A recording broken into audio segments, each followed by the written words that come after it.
Hello, good morning, everyone. Good morning. Morning.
Hi, good evening to everyone. Well, good morning too.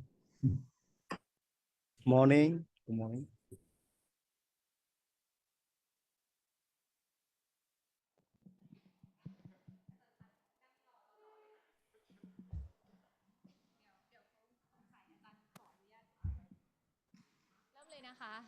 Okay. Hi everyone, good evening from Peru. So shall we start? Good morning, good afternoon, good evening from our to our participants across the world. So the workshop will begin shortly. Let us introduce our presenter or speaker today first. Good morning, afternoon, and evening, everyone. First of all, please allow us to introduce ourselves. My name is Pakin Sopamat. My name is Suthasini Parapsi. We are the moderator for today. We are so great to be here. Welcome to our seminar on TechELT Hackathon 2024. Before we start, I would like to introduce the speaker who will be sharing their knowledge today, Mr. Napat Jitphaisawathana. He is now a lecturer of English section, Department of Western Languages, Faculty of Archaeology, Simpakon University of Thailand. He completed his PhD in Applied Linguistics from King Mongkut University of Technology, Thonburi, Thailand, and completed MSc in English Language Assessment from University of Cambridge, UK. He had experience as an IT education software consultant at EduSoft, a provider of English discoveries learning software. He has published journal articles and book chapters relating to technology in language teaching and learning. Everyone, please welcome Dr. Napat Jitphaisawathana. Sawadika. Sawadika. Right. So thank you for a very lovely introduction. Let me find my slide first.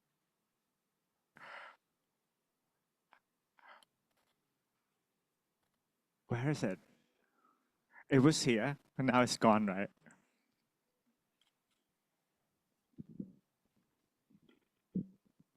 ผมต้องเข้าใหม่เหรอครับ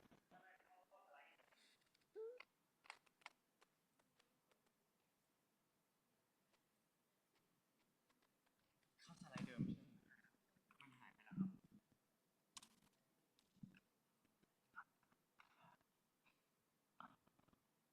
โอเคครับ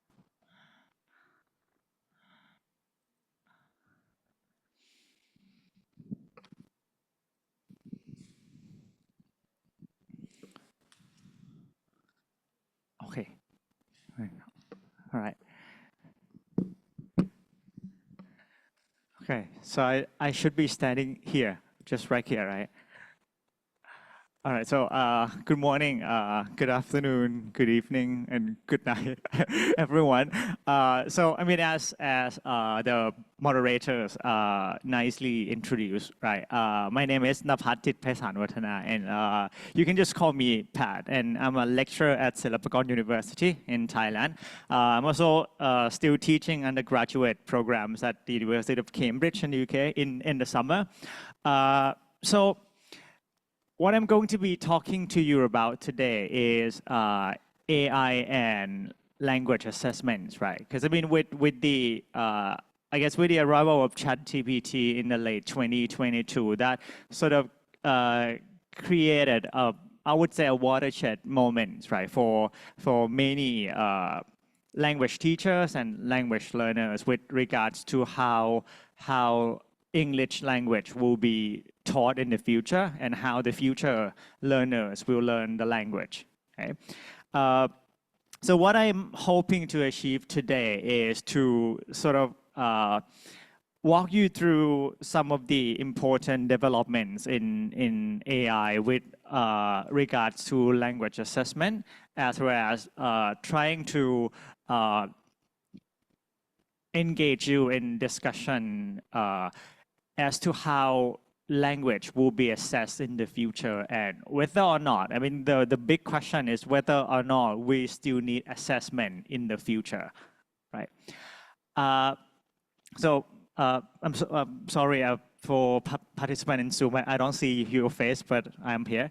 Right. So here is the outline of my talk today, and I'm trying to make my talk interactive as possible. Right. So I'm having some questions for you to answer, and feel free to answer in the chat. And I have some activities for you to do as well. So this is the outline of my talk today. So before we get into the details of AI and assessment, I want to set a stage very clear with regards to learning, right? Because learning is such an important concept when it comes to learning a language. And so I will first introduce you to various different modes of learning that are available. And that is important because it will determine how you assess your students, right, in different modes of learning as well. Then in the second part, I will talk about some really interesting concept called the Internet of Things, right, which refers to the use of real world objects, right, that are connected to internet. Then I will talk about AI in a nutshell, just to offer you a really brief summary of what AI is, and just to make sure that we are on the same page with the definition of AI, what it means, right, to be qualified as an AI. And then I will introduce you to some of the existing online assessment models that are available right now. And in the background, really, I would like you to always have AI in mind and think about how you can really combine AI with these pre-existing online assessment model. Then I will go into the heart of this talk, which is AI technology for language assessment and feedback. Because assessment, it always walks hand in hand with feedback, right? You can't really separate assessment from feedback. And towards the end, I'll talk about some implications, right, of what it means to us as teachers, right? Will we still have to grade student papers in the future, or AI can completely do it for us? And then I will finish with some of the final thoughts and what I feel the future holds, right, for English language teacher. Will we be replaced by AI, or how can we coexist with AI in the future? Right. Okay. So I would like to start with a question for you to think about. Okay. In your opinion, right, and this is from people here and also from people in Zoom as well. In your opinion, what do you think is the most innovative or the coolest technology for language assessment? Okay. Most innovative or coolest. It doesn't have to be good, right? It can be just something that's okay. This is really cool, right? This is going to change the world. My students are going to like it. Okay. So just to get as many responses as possible, can you go to menti.com and then share your answer so that I can see the summary of your ideas. So the joining code is 4257 8257, and then you can also join through QR code as well. So perhaps I will give you 1 minute just to think at the top of your head, right? What technology is the coolest?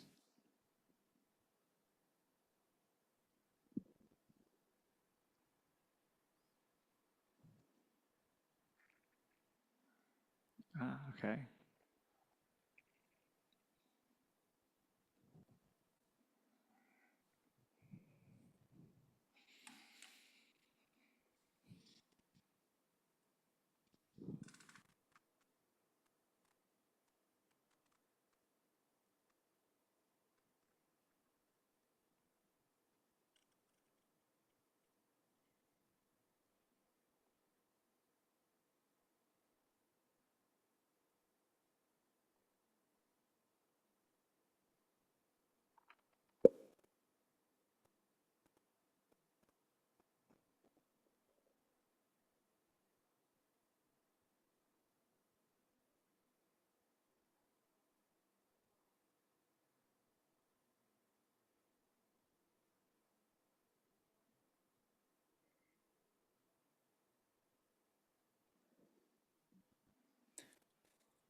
Oh, okay.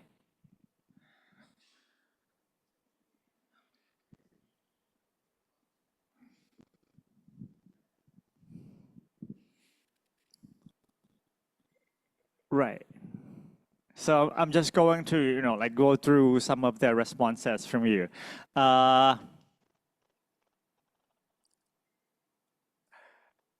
Okay. Well, so we have ChatGPT in the middle, right? So, I mean, that's, of course, really cool. We have ChatGPT, we have Grammarly, we have Quillbot, okay? So that's the writing assistant, Grammarly and ChatGPT, right? And what else? Assignment, okay, that's cool. Elsa, okay, that's a really cool language learning application as well. We also have Canva, okay, e-portfolios, knowledge, okay, that's interesting, right? Because I mean, knowledge is power. Okay. AI is constantly being, okay. I think another AI, oh, okay, more AI.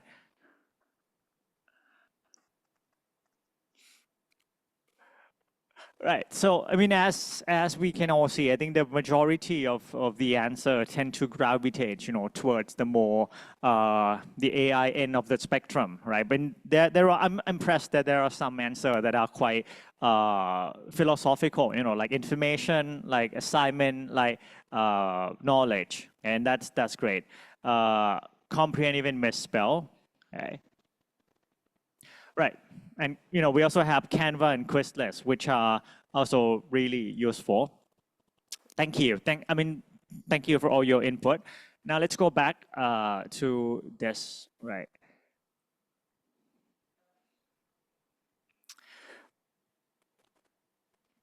So another very important question is, why talk about AI now and not then, right? Because I mean, if you I know that you attended the lecture last week, right? So you must have known by now that AI is not a new thing, right? It actually started back in 1950s, right? And it has gone through many circles of development, really, until it actually reached the point where it is now. But the question, I think the most important question is, why talk about AI now and not then? Because I mean, it has been around for 70 years, right? Why are we talking about it now? I think prior to the arrival of ChatGPT, right, AI was basically limited to a small group of people, right? I mean, just think about it from a perception perspective, like the way you perceive AI. No, not long ago, let's say just before the COVID-19 pandemic, right? If we talk about AI, the immediate picture that comes up into our minds, I think, would be like computer scientists, right? Someone who works with code, someone who work with machine and, train machine to perform certain tasks. The arrival of ChatGPT, in my opinion, is, I'm going to choose the word carefully. I think it's a very interesting inflection point of AI, because with the interface that ChatGPT offers, I think it turned AI into something that is ready for mass consumption, right? For anybody, right, without any technical knowledge, to be able to consume and to use AI for their purposes. Okay, and so that's, I think, just accessibility to the power of AI is the turning point that changed the landscape of AI discussion and leads to a lot of people talking about AI and why it is so important right now. So as I alluded to at the beginning, right now, I think the first thing that we need to talk about is learning, because that will determine how you assess your student.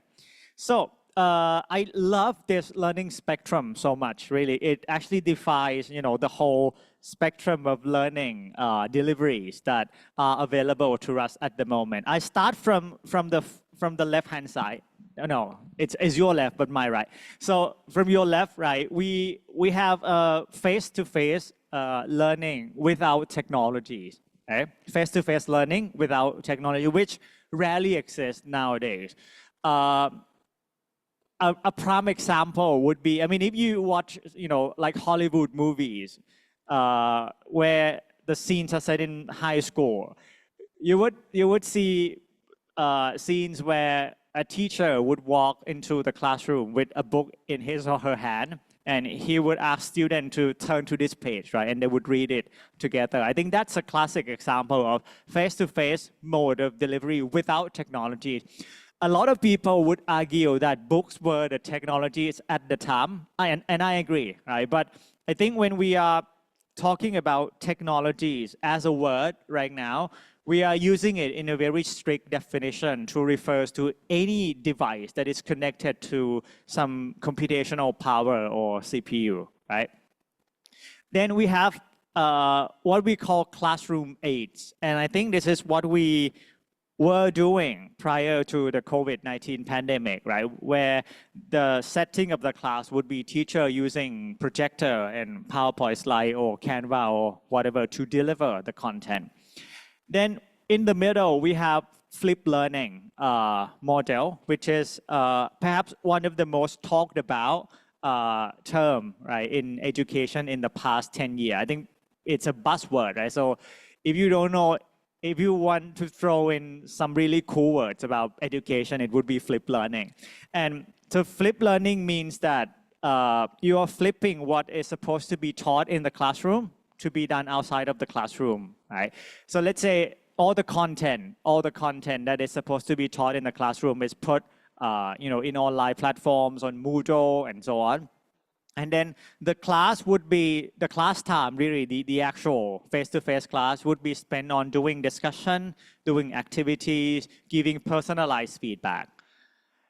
Then, to the right end of the spectrum, we have hybrid learning. And with hybrid learning, to me, it's perhaps one of the most complicated. I mean, the word itself sounds really easy, but it's perhaps the most complicated modes of learning to define. Because with hybrid learning, learning can be made hybrid in a number of ways, right? Now, what we are doing, it's hybrid, right? Because I'm teaching face-to-face, and I'm also running Zoom alongside. Hybrid so this is at the delivery level, right? So, like I'm teaching here face-to-face and having Zoom running alongside. It can also be hybrid at the course level. So let's say if you are teaching for one semester, and one semester comprises 16 weeks, the first 8 weeks are all online, and the last 8 weeks are all on-site. That's another form of hybrid learning as well. It can also be hybrid at the level of content, right?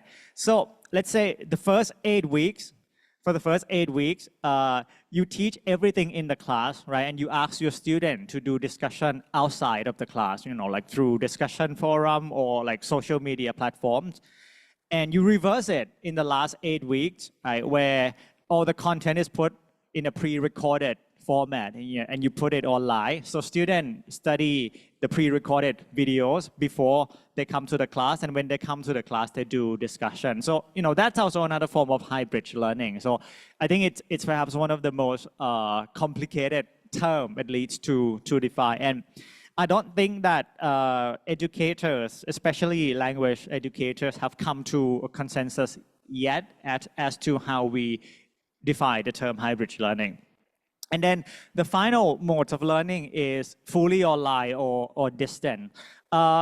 People use it interchangeably, to mean the same thing.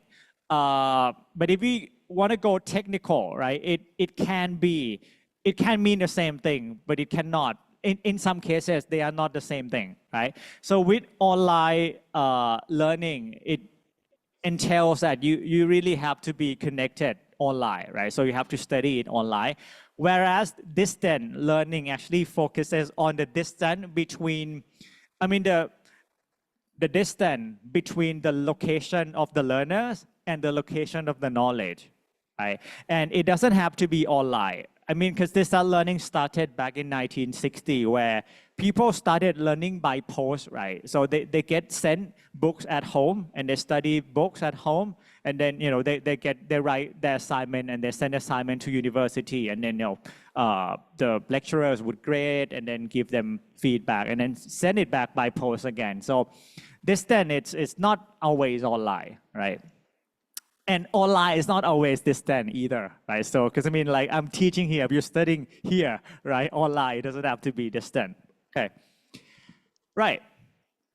So, now that we know what learning deliveries are available to us. So, I mean, as you listen, right, I just want you to also start thinking about, which modes of delivery you are actually using right now, right? And then think about assessment in the background as well, that how can you really assess your student through different modes of learning? Because different modes of learning definitely entail different form of assessment that you are going to use.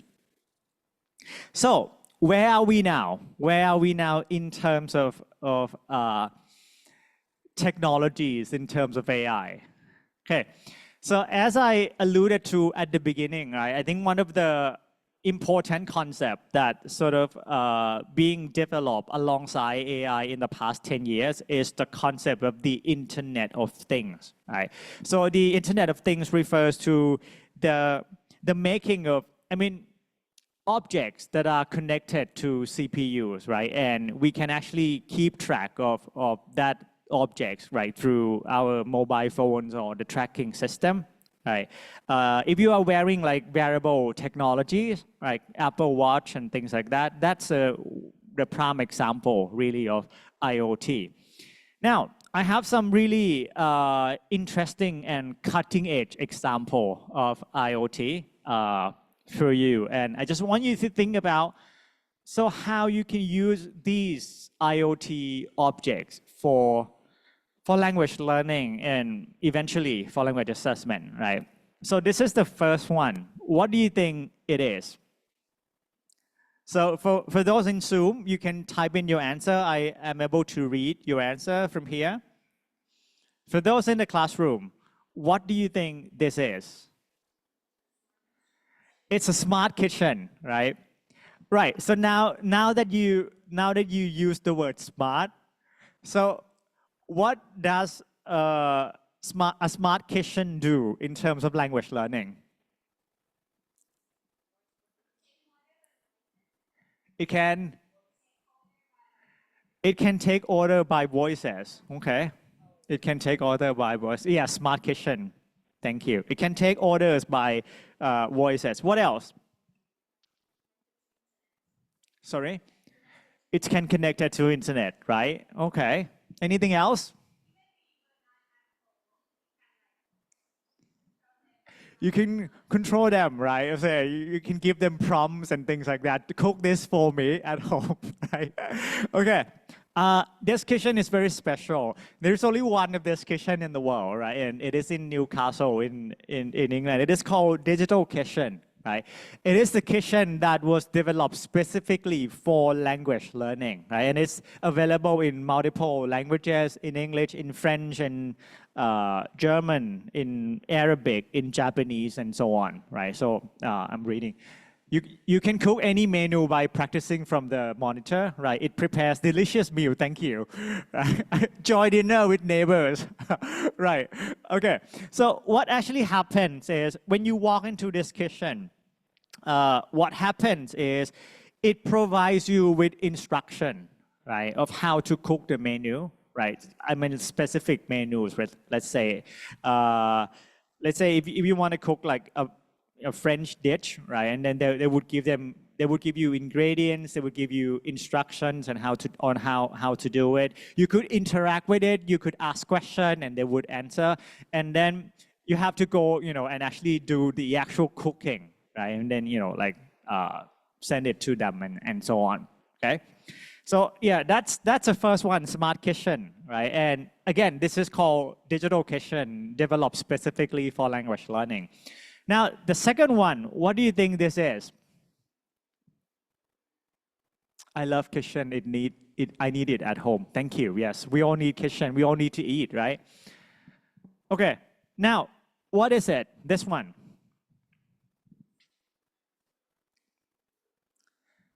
I mean, just to give you a size comparison, right? This is a koi, okay? This is a koi. And this thing is sitting on the edge of a koi.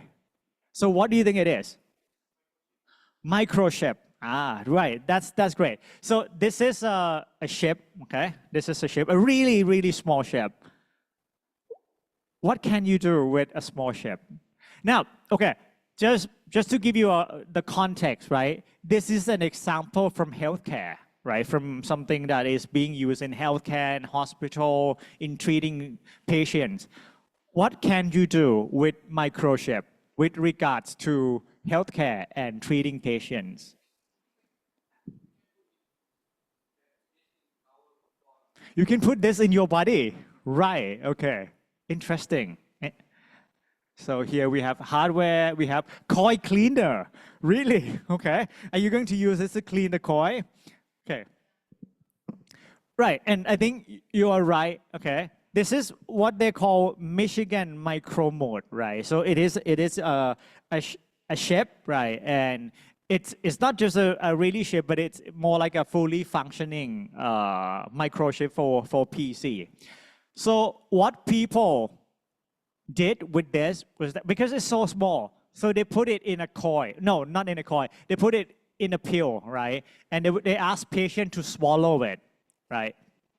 So now, imagine you have a fully functioning PC in your body, in your stomach, right? Now, when you have this microchip in your stomach, what do you expect it to do?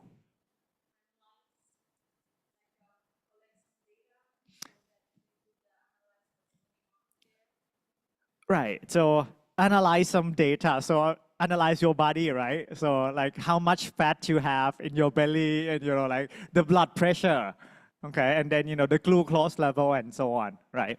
And does it have magnets that are used for some type of therapy? Okay, warning us. Wow, that's a keyword here, right? Thank you. So what it does is when you have this in your body, and this chip would be connected to your doctor's phone, right? And what happens is, let's say when your glucose level is too high or your blood pressure is too high, it actually sends signal to your doctors, okay? So your doctor can know the current state that you are in, and your doctor can give you a call, hey, you are sick. No, just kidding. Right, but I mean, just, you know, come in and, you know, do a health check and so on. So this is the example of they call proactive healthcare, right? It's proactive, preventive healthcare. So they are not really waiting for problems to arise, right? They anticipate the problems and they offer intervention. Now, this is also quite interesting. What do you think these are? Okay, so we have like virtual reality here, VR, and then like contact lenses. What can these, you know, like we have like Google, Apple glasses, right, and contact lenses. What do you think they can do for, well, first of all, for language learning, and second of all, for language communication? Any ideas?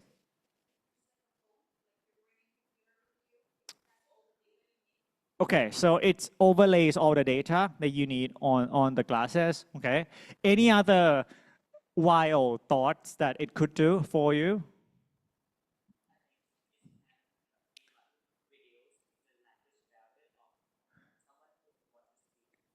Right, so it can reduce the language barriers of someone who want to communicate with people who speak different languages, right? And I think you rightly put it here. I'm going to scan things and virtual reality, create scenes to practice a dialogue. Yes, okay. Scan things and transfer them into vocabulary, translate all languages that you see. Right, okay. Wow, yeah, I think that there is one scenario you mentioned here that is really interesting. I'm going to come back to that. But just to go back to your point, I think one of the most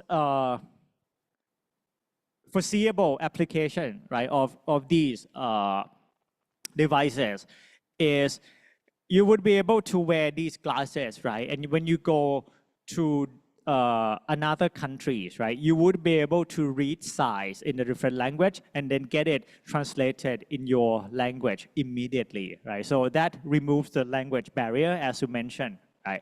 I mean, because I think we are so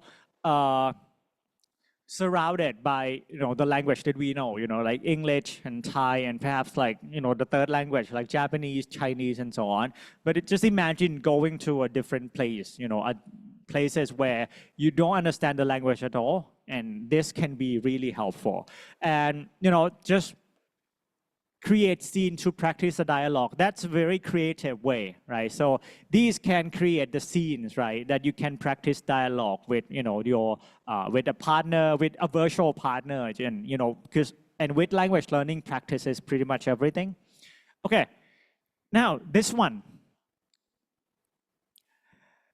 Okay, it looks like a dated, old-fashioned Apple Watch, right? it does look like a. No, I'm not focusing on this one, right? Just focus on this one.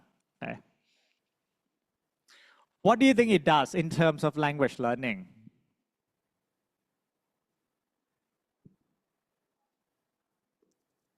Yeah, this one. Yeah. Right. So let me read this. One thing that is really fascinating with this. So, I mean, so this is actually a recording tool, right? It's a recording tool called Capture. Okay, so I think it came out a few years ago, and it was developed specifically for education. And what it does is it actually captures, right? It actually captures the specific moment when people learn something, okay? Let's say, if you walk out, if you walk on the street, right? And then you see new vocabulary, okay? You don't know what it means, right? And so you use your online dictionary to learn, okay? And then, but I think you also need to put the capture, like to press it and then say, okay, I learned this word at this particular moment in time, okay? And then that recording will be kept in the phone, right? And it can be your phone, it can be your teacher's phone. So it allows you or other people as teachers to collect your learners' data as they are learning. Because, I mean, just let's be honest, right? Because with language proficiency, nobody learns a language in the classroom, right? And it's a bold statement, but nobody actually learns a second or a foreign language in the classroom. It all happens, right, beyond the classroom, right, in your own time when you are like traveling, when you are interacting with friends and so on. And with this kind of data, it actually captures the learning that is that has happened not only accidentally but also incidentally as well, right? So it can provide teacher with valuable information. And now we have a lot of writing assistant tools, right? And you mentioned some of the tools like Quillbot, like Grammarly, and ChatGPT. I mean, ChatGPT is a large language model that can do a lot of things, right? But for teachers and for learners, we tend to see it as a writing assistant tool, right? Just the tools that can help you with writing. And this is one of the example, right? And this is one of the example called Write and Improve, which is the project developed by Cambridge Institute of Machine Learning, right? Where they created a writing evaluation tool that learners can submit the text in, and then they would the machine would give you feedback, right, on various different aspects of language proficiency. And now we have ChatGPT, right? And I think I'm just using ChatGPT as an example of all the wide range of AI models that are available, right? There are so many these days. Okay. So what does it mean really for us as language teachers? So it means that perhaps in the future, we will teach less and less, okay? But we will become more of a, well, first of all, learning facilitators and learning coaches, right? So we need to be able to facilitate our student learning journey. You might have to be curators, right? You need to be able to curate the content in the way that, you know, would be most pedagogically beneficial for your learners. Then you will gradually have to become coder, right? At least at a very simple level. You need to, I mean, at least not productively, but more so receptively. You need to be able to understand what coding actually means, right? And then, you know, how you can use it to harness the potential of AI. You have to be an interface expert, really, because now it's all about interface, right? If you are creating a website and it looks boring and people don't want to do it, people would stop using that in the next like 2 minutes. You have to become engineers, right? You need to be able to create learning and create learning experiences for learners. You have to be data analysts, right? Because I mean, I would say more and more learning data will be generated, right, in the next 10 years, because now everything is online. So you are using like Google Classroom, you're using Moodle, you're using social media platforms, right, and so on. So a lot of learning data is being captured and being generated. So you need to be able to make sense of that data. And then the final one here is you would need to be what we call prompt engineers, right? This is as important as being coder, but I mean, being a coder is more receptive, right? This one, you have to be quite productive. Really, you need to be able to produce the prompts that would allow AI to do the job for you, right? You know, if you want a job done, you need to put the right prompt to get the best result, right? Now, I think not, and this is not just in education, really. I think it's also in corporate world, in business as well. Just the skill that people are looking in the next 10 years would be being a really effective prompt engineer, right? Because I mean, they don't expect you to develop AI. They expect you to be able to tell AI to do things effectively for you. And that's where prompt engineering comes in. Okay, so now, artificial intelligence in a nutshell. Can you, right, and also you in the Zoom as well, if a 10-year-old kid, asks you, okay, what is AI? What would be your definition of AI for a lay person, like for someone who has no knowledge of AI whatsoever?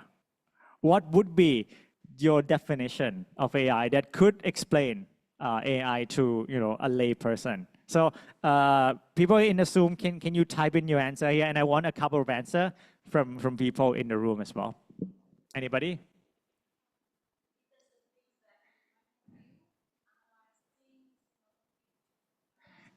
It's the thing that human can do. Yes. Okay. So AI is the thing that human can do. Right, okay. Any other definitions of AI?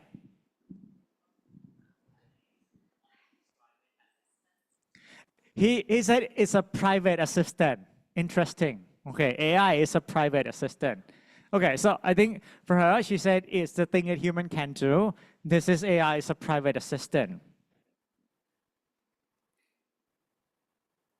Here we have the tool help you to manage your work balance by typing your creative orders. Interesting. Okay. Is that something that a 10-year-old kid would understand? Any other definitions of AI? Okay, we have it here. It's the ability of machine and computer programs to perform tasks that require human intelligence. A tool created to help us. That's a very positive way of looking at AI. Okay. Any other definition? Anyone? Okay.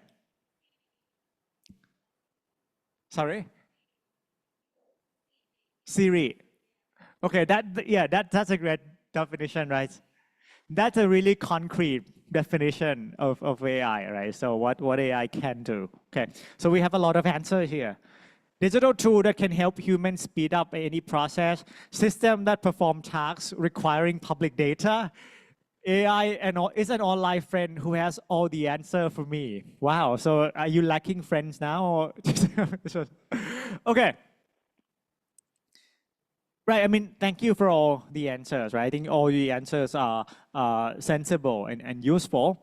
Now, so I took this definition from IBM, right? One of the leading computers companies. And so AI is a technology that enables computer and machine to simulate human intelligence and problem-solving capabilities, right? So if we take this definition quite seriously, we would be able to see that AI is a moving target, right? It's not the same, right? It doesn't stay in the same place. It's a moving target. So as humans evolve, AI will also evolve as well. And it's people usually associate AI with tasks that human can do with intelligence. Okay, it's not just any task, right? But it's a task that human can do with intelligence, as well as it usually involves some problem-solving scenarios or problem-solving activities.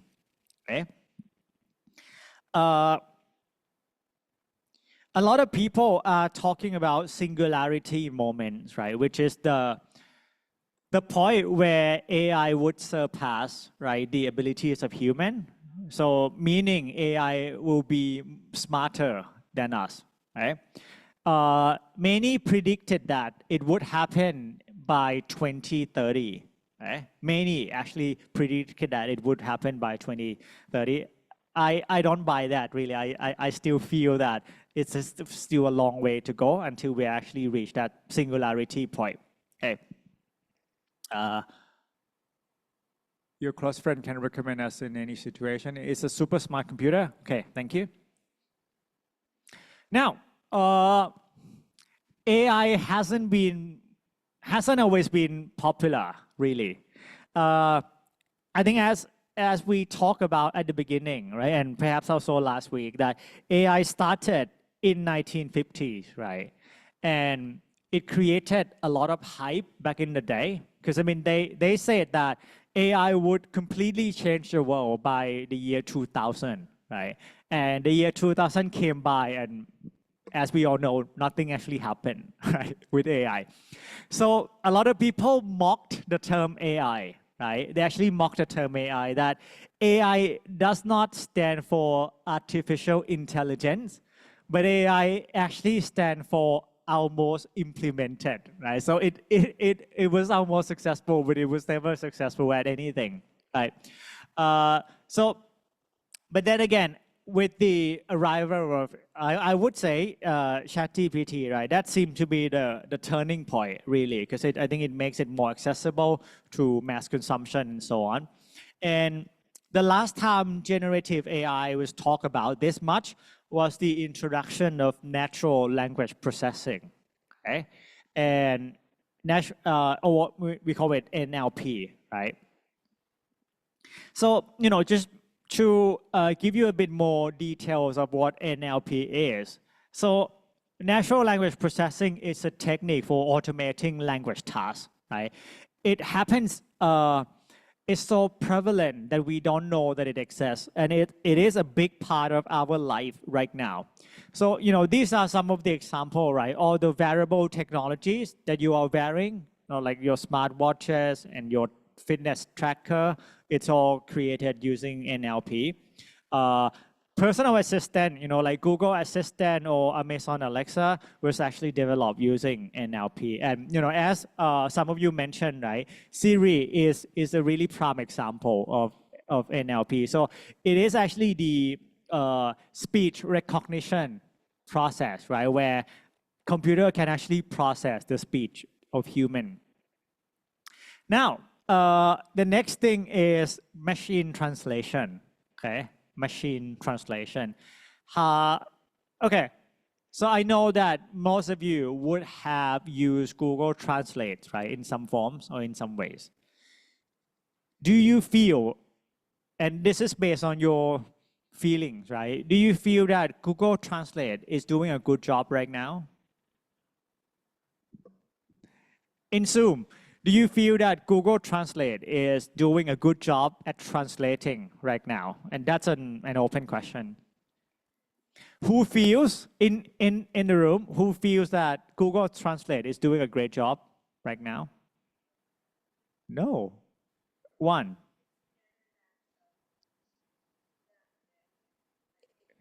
It's better than in the past, right? Yes. No, chat. Okay, so better than before, thank you. But it always have mistake. Yes, I agree. No, ChatGPT is better. Yes, but it can still be better. Right. Interesting. Now, I have a really fun question for you to actually think about. If you were to compare the language ability of Google Translate to a human being, right? How old do you think Google Translate is? For someone who speaks that language as a first language, okay? So let me rephrase my question for those in Zoom, right? If you were to compare the language ability of Google Translate to a human being, how old do you think Google Translate is? Is it like 20 years old? Is it like 25, 16, so on? So can you type in your answer in the chat so I can see your prediction? 25, okay. 18 years old. So Google Translate is as smart as you, right? 18, that's a good number. So we have 7 years old, 25. In this way, Google Translator is 5 years old, right? 18, 12, 20. Interesting. Any other guess? Just 9, okay. But that's a very specific number. In the first language, yeah. So it would be just... Okay, interesting. 65 plus. Who can use 2 formal language words, right? So yeah, interesting. Okay. They actually did some research a few years ago, and the research came out in 2021, right? That compare the language ability of Google Translate to an actual human being. And at that time, so we're talking about 2021, right? The language ability of Google Translate was equivalent to a 6-year-old, right? A 6-year-old kid, okay, in the first language. But I mean, you're all teachers, right? And just think about what a 6-year-old can produce, right? 6-year-old can say a lot, really. A 6-year-old can say a lot of things, right? The language ability is perfect before 6, really. But what it lacks is the use of language in different contexts, really. The contextual language, the pragmatic aspect of language is still not there yet, but the basic is always is there, right? So, you know, Google Translate is doing a really good job at translating things literally, but when it comes to contextual translation, something with highly pragmatic element, Google Translate can still have a lot of problems, right? Because it knows the word, but it doesn't know how to put them in context. That's right, yes. Google Translator cannot translate like human being and never will be. Wow, that's a very bold statement, really. Wow, yes. Yeah, they cannot translate as good as human being, right? But they will always be faster, right? If you would agree with me on that, okay? All right.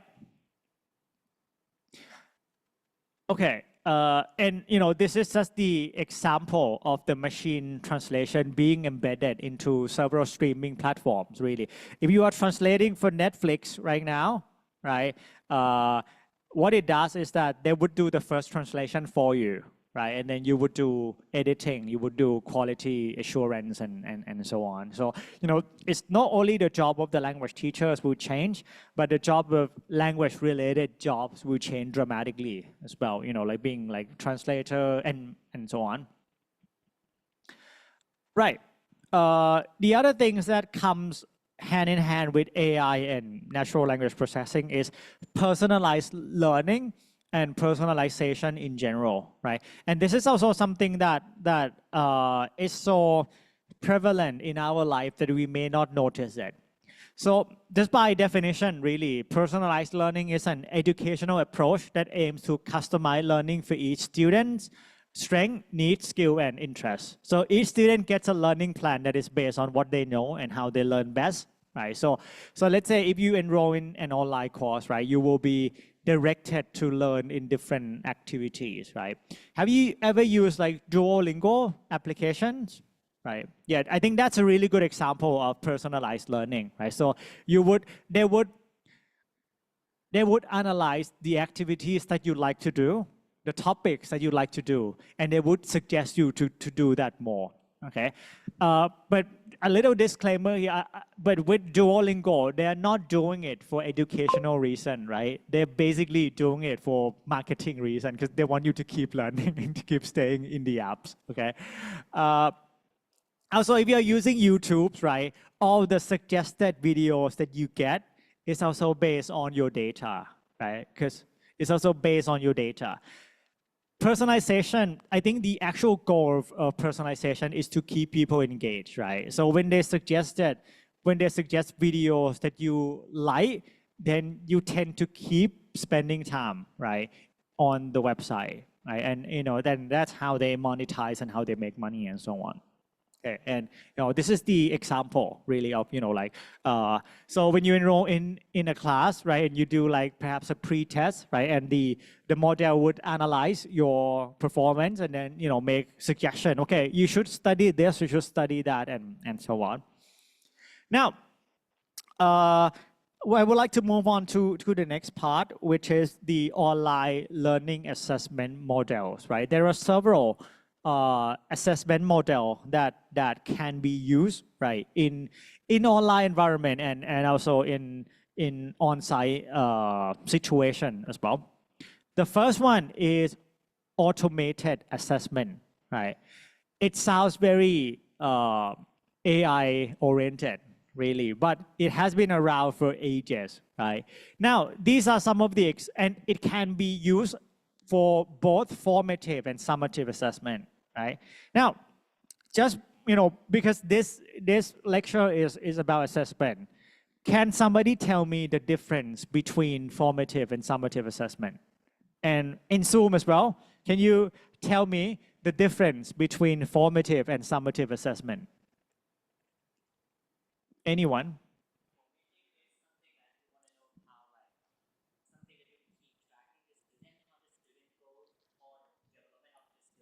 Okay.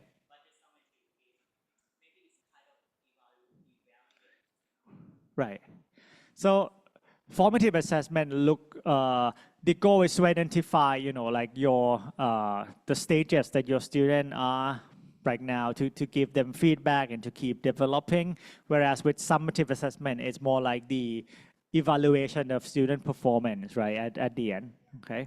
And then formative assessment have low stake, yes, and usually carry no grades, right? Which in some instances may discourage the student from doing so. The goal of summative assessment is to evaluate student learning at the end of instructional unit by comparing it against some standard or benchmark. Interesting. Summative is end of term, summative end of the process, formative for learning, and then assessment of learning. That's rightly put. Yeah, thank you. All right. So when you're doing formative assessment, your goal is to help your student learn, right? When you're doing summative assessment, you want to evaluate if they have learned it. Okay, so I think that's perhaps a simple way to actually put it. Thank you. And so the example of automated assessment, the first three are quite straightforward, right? We have like multiple choice question, true, false format, fill in the blank. And if you use it in an online format, right? Like, so once students submit it, like, I mean, if you are using like Google Forms or like Microsoft Forms and, you know, Moodles and so on, when you have the list of questions like this, once students submit it, then they get the feedback, so they get the score straight away, right? It gets more challenging when it comes to automated assessment of production, right? Of essays, of speaking. It's not that easy, right? So that there are softwares that are available, right? So, and they actually call it AES or AEE, right? So like essay evaluation or essay scoring system. So in this system, students would be able to submit the text into the system, and they would first of all get the score, right? And then second of all, get the feedback. So now these are some of the examples, right? This is the first one, and I highly recommend you to go and try it out. It's called Project Essay Grade, right? It was the first automated assessment program that came into the market. It started in 1966, right? And it was used to grade college essays. Okay, so Project Grade is, and it has been updated, right? So I mean, just try out. This one is it's the first one, not the best one, but it's the first one. And we also have E-Rater.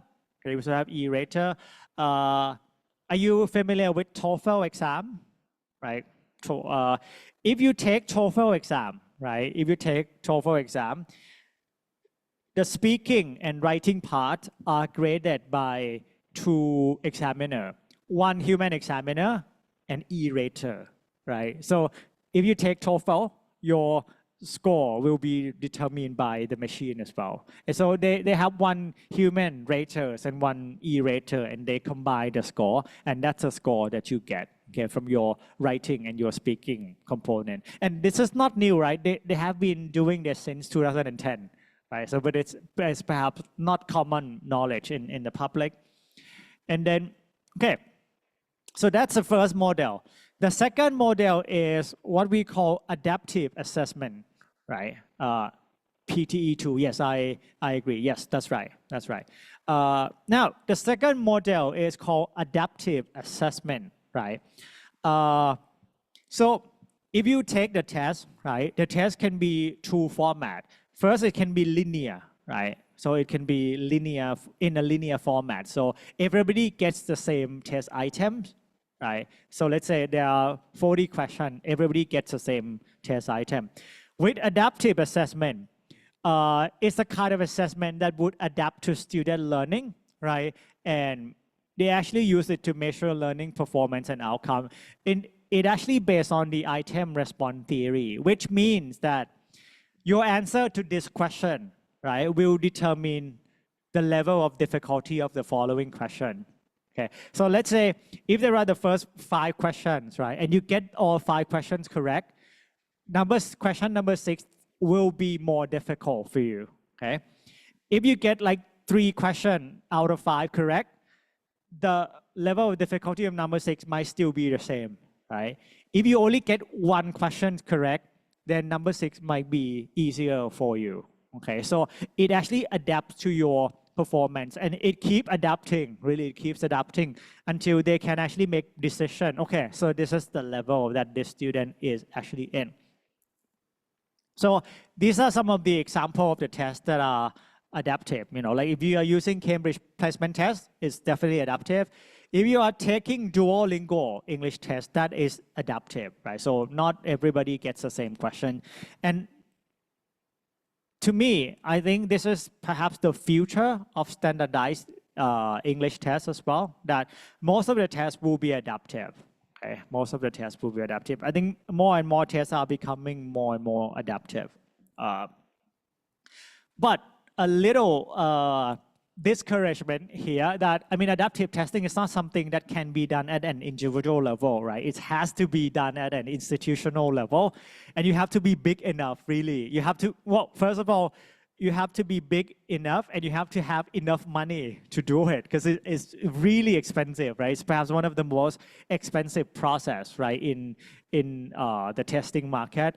And it's not usually teachers who do it, right? People who create adaptive tests are usually mathematicians, psychometricians, right? People who work with stats, because it's all about statistics, really. It's not just about content. I mean, content is a part of it, but it's usually about statistic.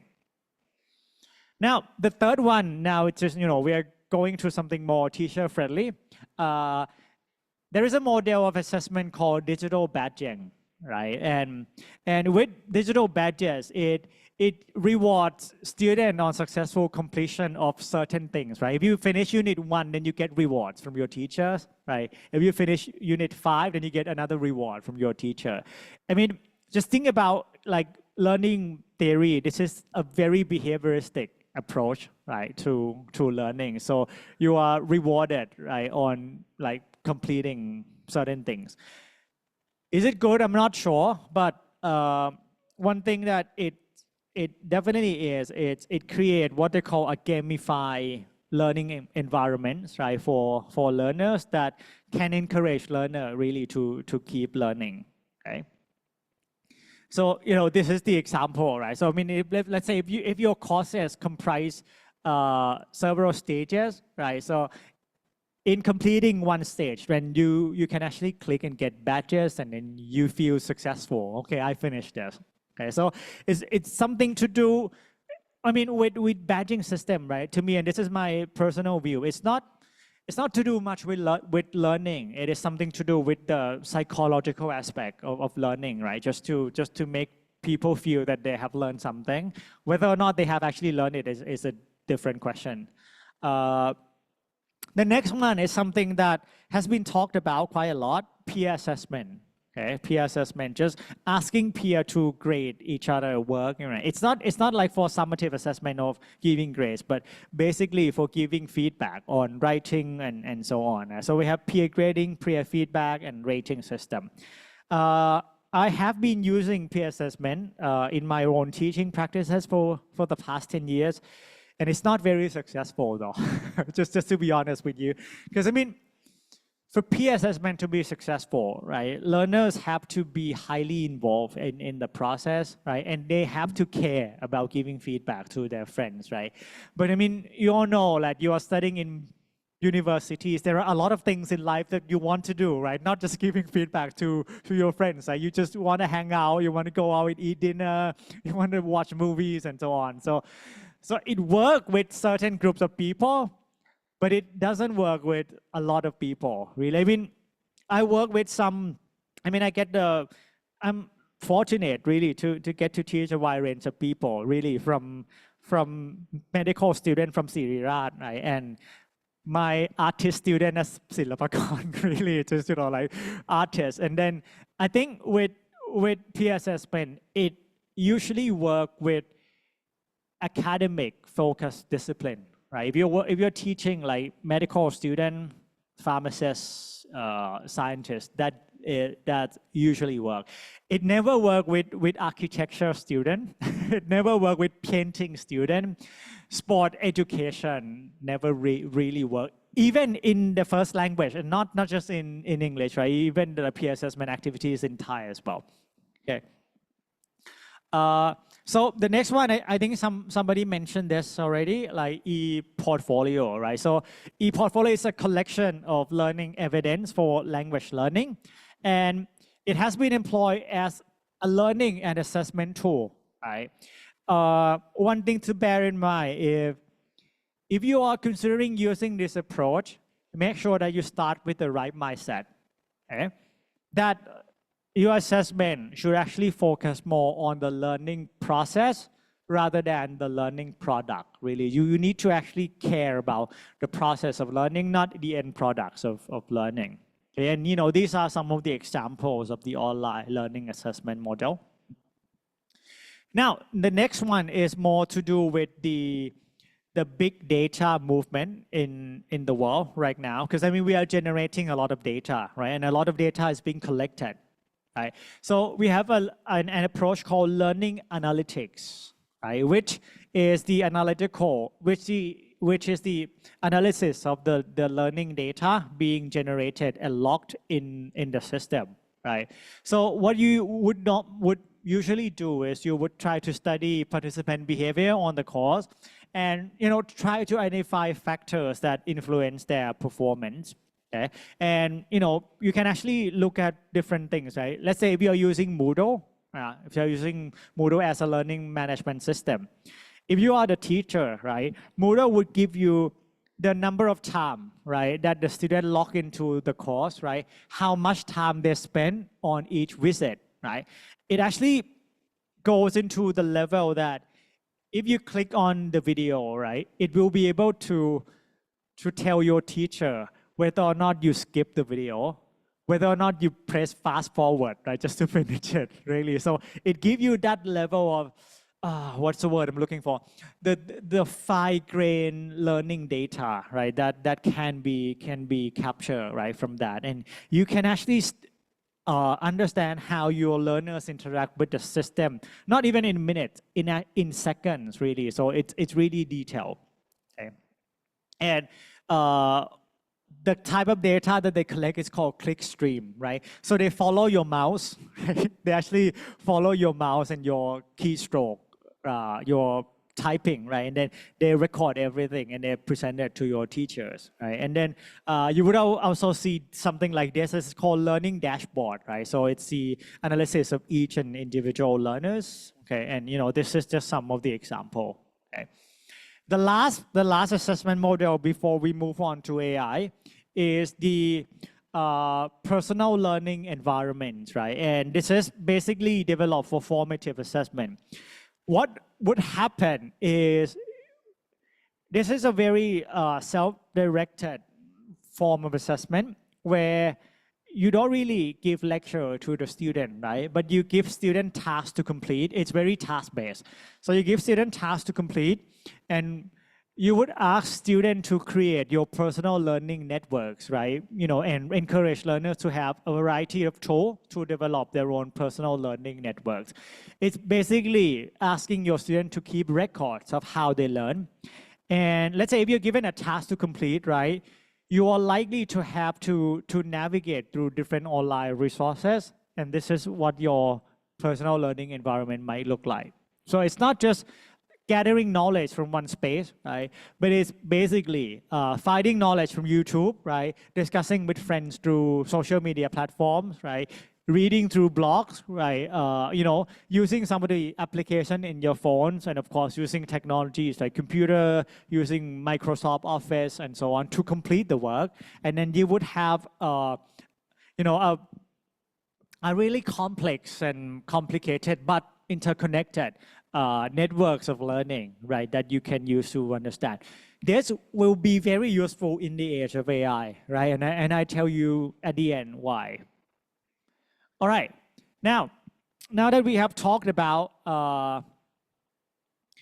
learning, we have talked about IoTs, we have talked about different online assessment model. Now I would like to take you to the heart of this lecture, right? AI technology for language assessment and feedback.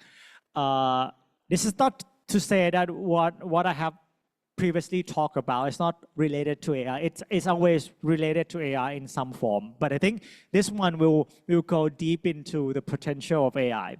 Okay, now I have a very open-ended questions for you, right? So as a teacher, and I'm sure most of you and all of you are teachers, if you could ask AI to do one thing related to, well, language learning on the one hand, and language assessment on the other, for you, what would it be? And you can choose only one, right? You can choose only one thing, okay? So I perhaps give you like just 1 minute to think about this, and then I perhaps want a couple of answers here, and then some of the input from this as well. PLB helps students become more reflective as they access their own work. Thank you. Yeah, that's definitely right. Okay, so what you want is, okay, so for AI to improve pronunciation skill, to mark exam and mark assignment for me and give feedback, that's right. Giving clear-cut and quality feedback for your learners, okay. Interesting. Thank you.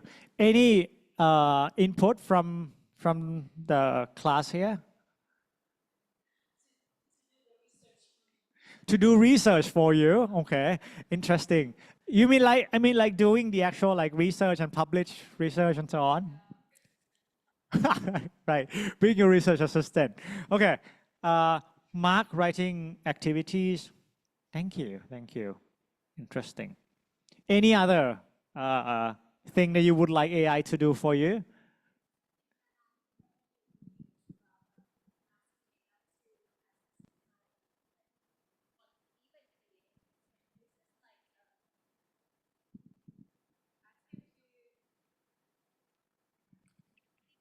The Bloom's taxonomy. So we Right. have like 6 levels, and most of the time, teacher or even myself only assess their only like their understanding or remembering at stage. Right. But I think sometimes I would like to have more challenging questions. So I ask them that whether they can like create some question that can test or can evaluate or assess the student ability to analyze, evaluate, or even create. Okay. Yeah. Right. So I mean, pushing them to the higher order thinking and Yeah. So Okay. for me, it's really hard to think about those questions. Right. So once they create, once AI create this for me, so I can like have, at least I do not start from the zero, right? Right, So I yeah. can like have something to work on that and check whether it is reliable. Yeah. Okay. Interesting. Interesting. And yeah, let's go back.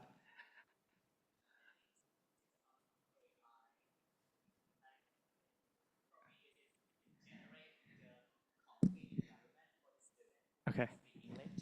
Generate like comfortable environment. Wow. Yeah, that's interesting. Okay. Okay.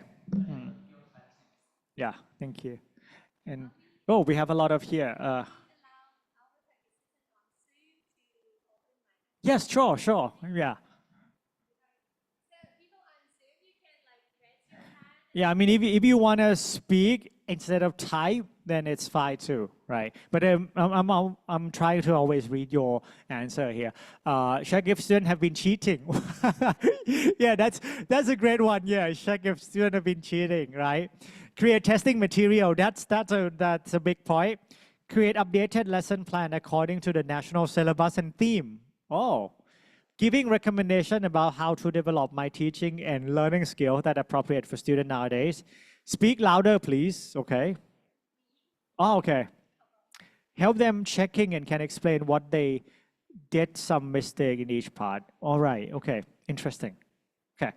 I mean, just for those who are participating in Zoom, if you would like to jump in and speak, just feel free to just turn on the mic. You know, we are all ears for you. All right. So yeah, when there are a lot of things, right, there are a lot of things that AI can do for you. Okay. The quality of which is still questionable though, right? The quality of what AI can produce is still quite questionable because I think we all feel now that AI can do pretty much everything for us, right? But perhaps, I think and I'm going to come back to this at the end as well. Just the quality of the materials produced by AI, is it better or is it worse than the human produced materials? Okay. The first one, and I think some of you might have learned about this, is actually the use of Cobra.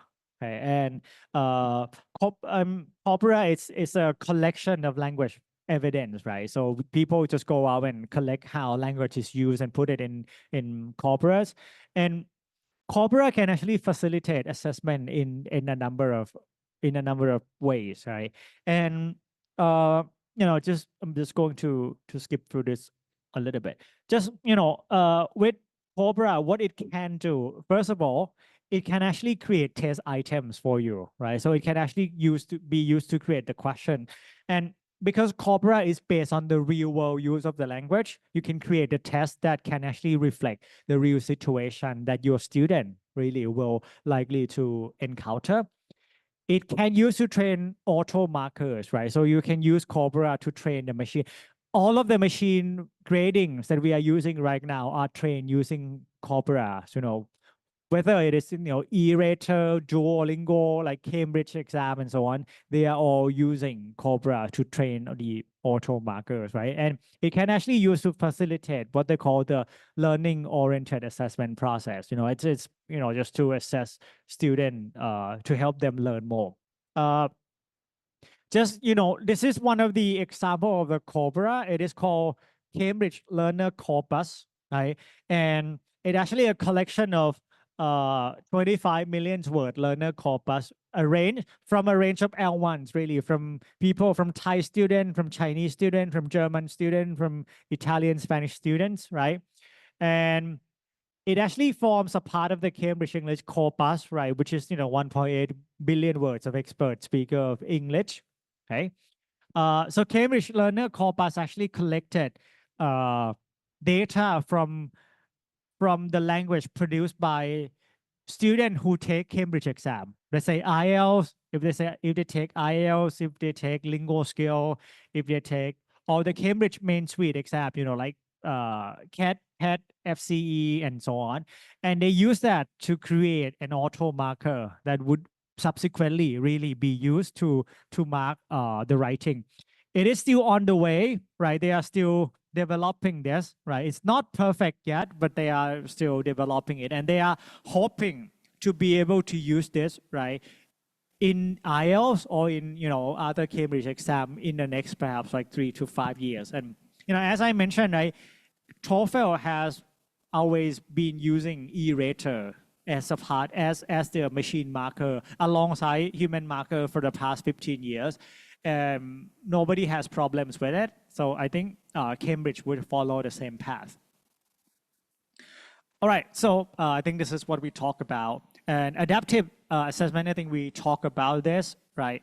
Automated writing evaluation. I think this is a really interesting concept to get it right? And because, as advanced as ChatGPT, right, as we can see, the main applications, really, the main use of ChatGPT for language teachers and for language learners as well, will be mainly about using it to evaluate the writing. I think that's something that I believe will be, ChatGPT will use most frequently, right? And AWE, it sounds really new. It sounds really AI oriented, right? But it has been around since 1960 as well. And it actually focuses on analyzing and assessing someone's competence, right? Based on their writing, and it's used machine to do it. Can be traced back to early 1960. It started as a way to overcome issues that arise with the standardized test, right? And it can really support faster assessment, right? And distribution of results. One of the things that AWE can do is, first of all, to avoid subjectivities, okay? You're all language teachers, right? Or, like you will be a language teacher in the future. You would know that when you mark your student writing or speaking, right? If you mark one piece in the morning and you mark another piece in the evening, it's never the same, really. It's actually never the same, right? That's what we call subjectivities, right? Because, we are human, we have emotions, really. If you mark one in the morning and in the afternoon you get into a fight with your partner and you mark a different one in the evening, then that student is really unlucky. Right. But that's you get what I mean, really. It's we are human and we are never objective, really, because we are emotionally humans are creatures that are driven by emotions. We are really bad at being rational, right? And the second thing that it can help is it can provide instant feedback, right? So let's say if your students submit writing to you, they may have to wait 5 to 7 days, right, till they get the feedback. But then with AI, it can be straight away. It can also be used to mark extended text, right? A lot of text with a high volume.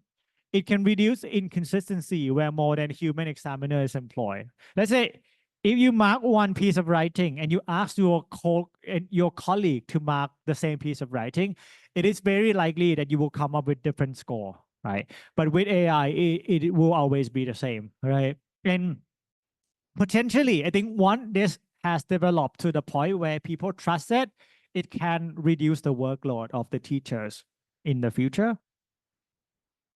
So machine learning for language assessment, basically machine learning is a computer program that learns how to automatically score a text, right? And its performance is measured by its ability to predict the correct score.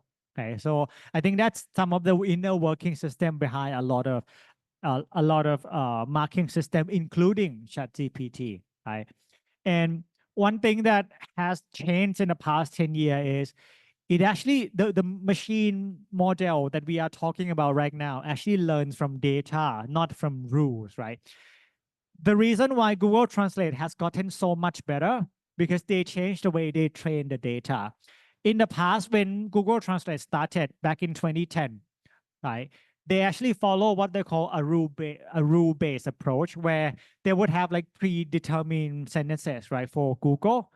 And if the text that you put in match with that, they would be able to translate, right? If it doesn't, they would make guesses, right? So that's why at the beginning, it was not so accurate. Now they are learning from the data. So everything you put in, they learn it, right? Everything you do in Google search, they actually learn from it as well. Okay, so, that's how it gotten so much better. And this is, Cambridge Write and Improve. I highly recommend you to try it out. It's free, right? It's free to use. So it's a free tool that allows learners to submit text that they write in response to prompt and then get the feedback on the text, right? And it also highlight errors and also suggests some correction as well. So the inner working of the program includes, the corpus from essay, right? The corpus of essay from Cambridge exam. They also use the English profile program, which is if you're familiar with the CFR level, right, from A1, A2, right, B1, B2, C1, C2, is actually based on the English profile program. This is not a computer program, right? It's basically a description of what learners can do at each level, right, A1, A2. So CFR is not related to English, right? It's just for general language, for all languages, right? But English profile program is basically the English version of the CFR, right? So if you want to make reference to CFR with relation to English, always go to English profile program, not to the general CFR program, right? And they have human annotator where human would also provide feedback and then error detection and error correction. So, try it out. Really, it's free to use, right? And it's not a commercial product. This one, no, it's not a commercial product. It's a research project, really. So I mean, it's more financially friendly. Let's say, right? Because it's a research project. And as I mentioned, right, it's actually based on the Cambridge Learner corpus. So it's a large collection of texts produced by English language learners around the world, right, who took the Cambridge exam, right? It was developed by CUP and Cambridge ESOL examination. And the way that they train the data, and this is important for you to know, that they use the exam written by the student with the score given by the examiner so that they can train the model to be able to actually predict, right, the score of the text submitted into the program. Okay. Let's avoid fighting during marking tests. Yes, sure. Okay. And Duolingo test is another interesting English test, right? Because I mean, it's very accessible, it's very cheap, right? But also, if you're looking at the test, right, it incorporated a lot of features, right, from AI. It's adaptive, right, and it's using automated feedback as well. They don't involve any human in the process, right? It's all machine graded. And also e-rater, I think this is what we talk about. Now, what are the implications really of machine learning for language assessment in the future, right? And, I think assessment is a big part of being a teacher, really, because a lot of us would feel that the big part of being a teacher is teaching. Well, that's of course true. But I think we spend so much time assessing and grading students. So that is also another big part for our profession, right? And I can actually envision that more and more writing assessment system will be incorporated into the assessment loop, right? Especially in terms of assessing student, giving feedback. I think in the future, all the standardized tests, IELTS, TOEFL, TOEIC, and Cambridge English exam will be marked at least one.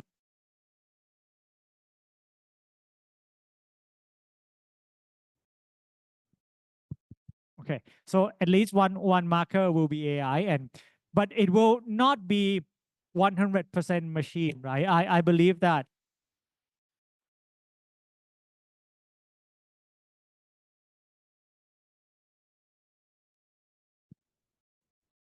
one human will mark the paper, and then it will be marked alongside the machine, right? And all of the language tests in the future will be computerized, right? And it's a different set of skill, really, to take tests on paper and to take tests on computer is a completely different skill, which require different kind of training and teaching from the teachers as well. So at school, universities, and other institutional levels, I think machine learning has the potential to reduce teachers' workload in grading and marking in the future.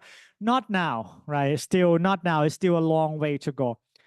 And this is my personal opinion on this, right? That a lot of the time it's not really about the quality of feedback. It's about the trust of the learners. That it's not that teacher feedback is better than the machine generated feedback. But learners feel strange if they feel that, okay, I write this paper, I submit it, it is marked by computer, and I get grades, right? So it's counterintuitive for human being, really. Just, we still expect it to be marked by human in some forms, right? Okay, now we talk about IoT, we talk about online assessment model, we talk about AI in general. Now I would like to specifically focus on generative AI, okay? Now,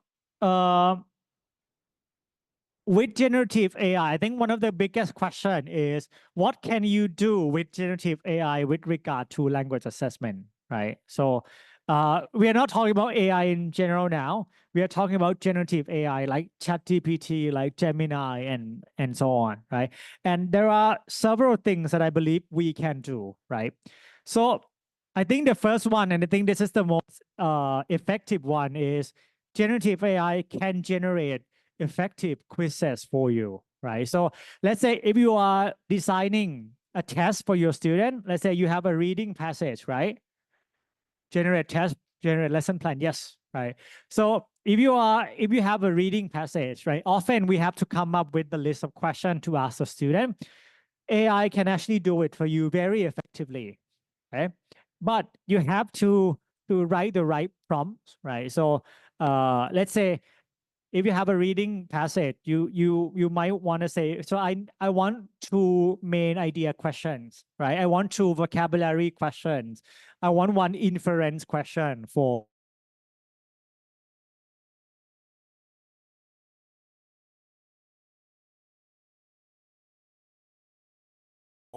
this passage. However, having said, you have to always double check the quality of it, the quiz generated by AI. I mean, they're not going to be widely wrong, right? But sometimes there are some nuances that you need to be careful with, and choosing the right word, choosing the right choice for your student, right? Whether or not the choice makes sense. It will always be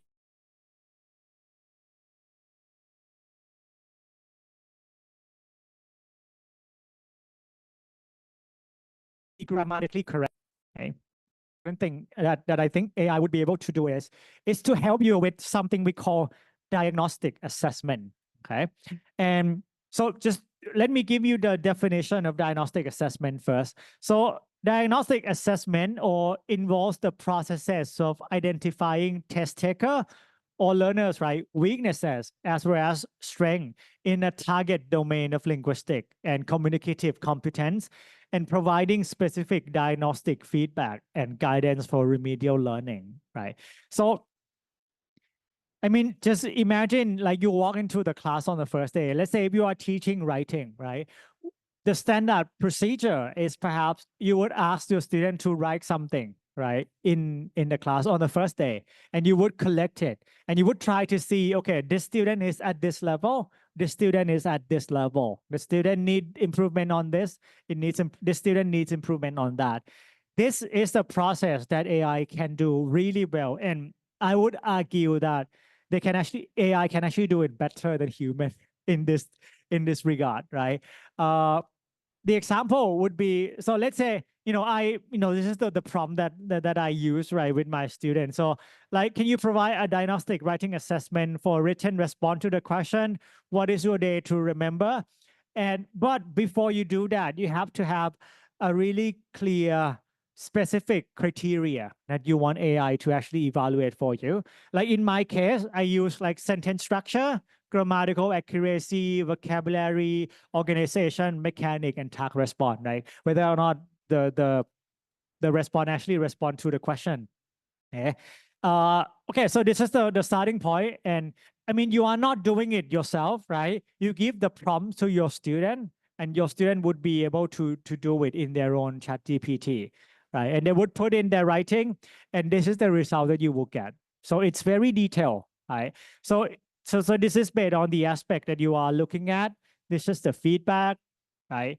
You can go even further, right? To actually ask AI to create a nicely presentable table for you, right? So this is the skill, this is the strength of the student, this is the weaknesses, and this is the suggested improvements, okay? AI can do this in 2 minutes, okay? Imagine if you have to do this for every student. Let's say if you are teaching 40 students in the class, and you have to do this, right, for student. So AI can be potentially powerful in this regard, in saving time, but producing something of the same, if not better quality, right, than you yourself as a teacher. Okay.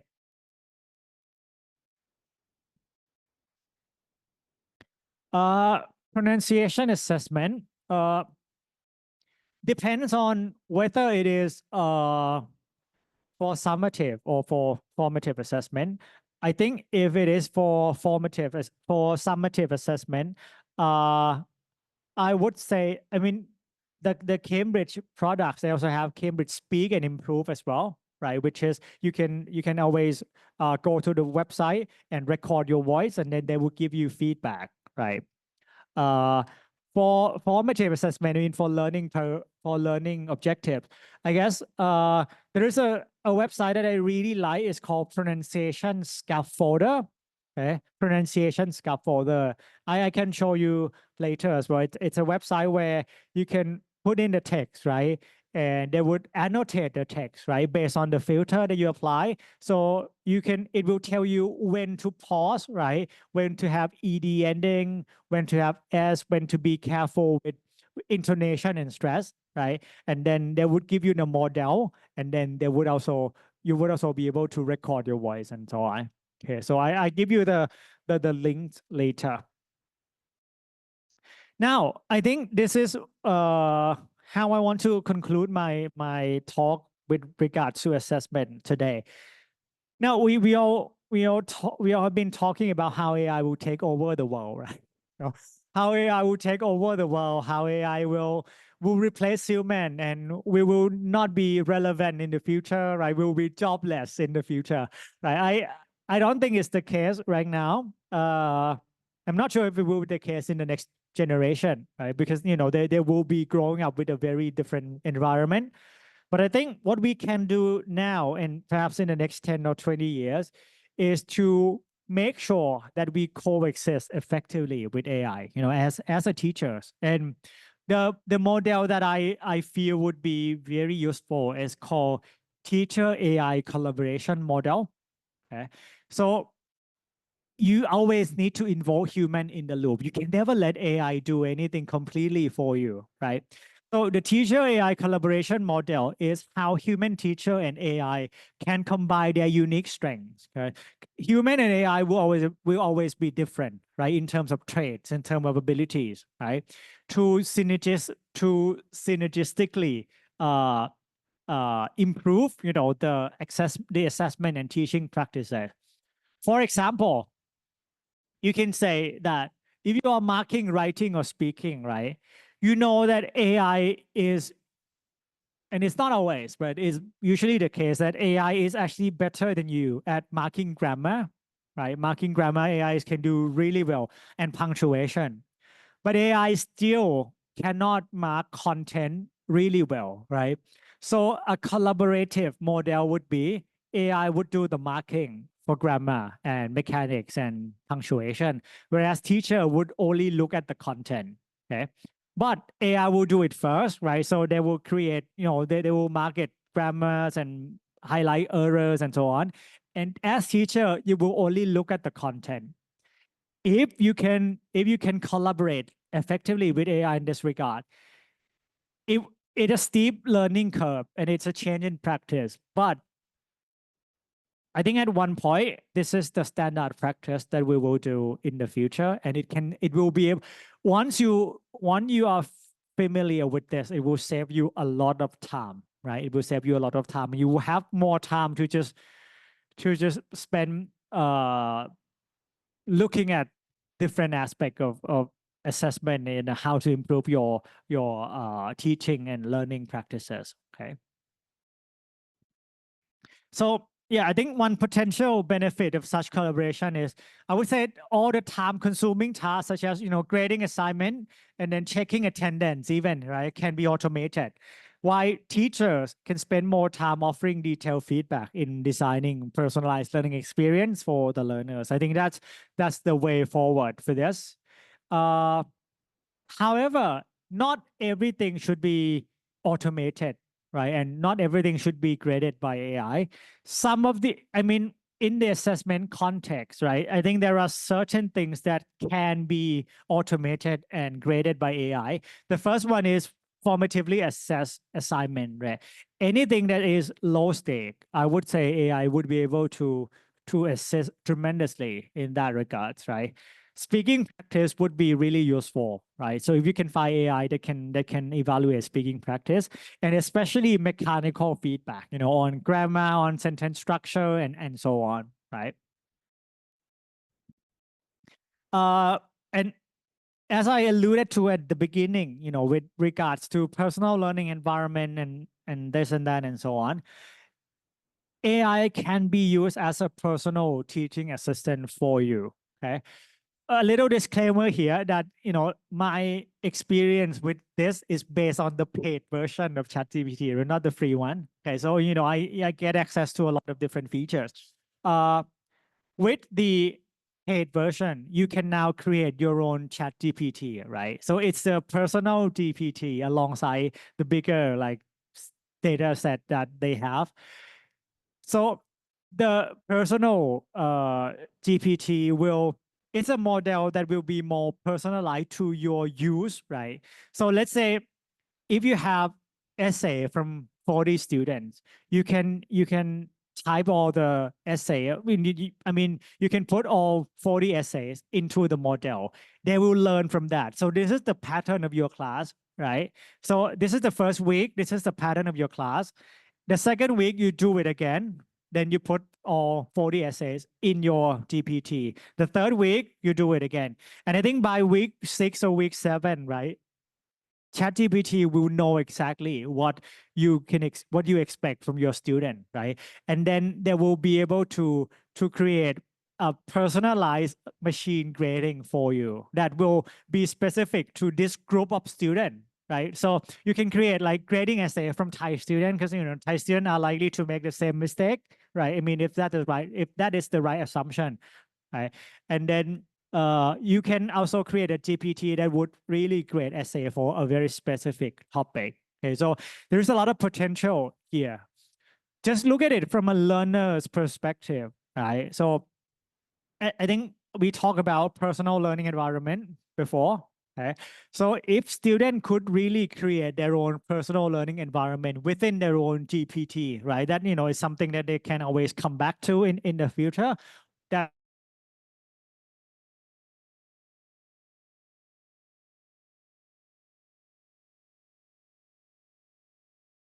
that would be something really protect learning. Some final thoughts really on the future of language assessment as well as language teaching in general with regards to AI. Okay. As a teacher, I don't want you to get too excited about the AI movement. And it might sound strange, speaking about not getting too excited with AI movement in an AI conference, but I guess it's very important, really, for you to really perfect your craft before you start using AI, because otherwise you will become less and less relevant and less effective in your profession, right? So you need to perfect your craft before you can start using AI effectively. And as an individual, as a human being, I would suggest you to use AI with something that you don't really care about.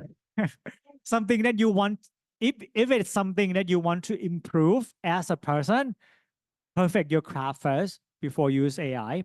Okay. If it's the skill set that you want to develop, I think one of you mentioned doing research here, right? If you want to become an effective researcher in the future, if research is a big part of your life, don't use AI, because that will not help you develop, that will not help you improve. It will save your time, right? It will be more convenient for you. So if it is something that you don't really care about, I think AI is the first place you should go, right?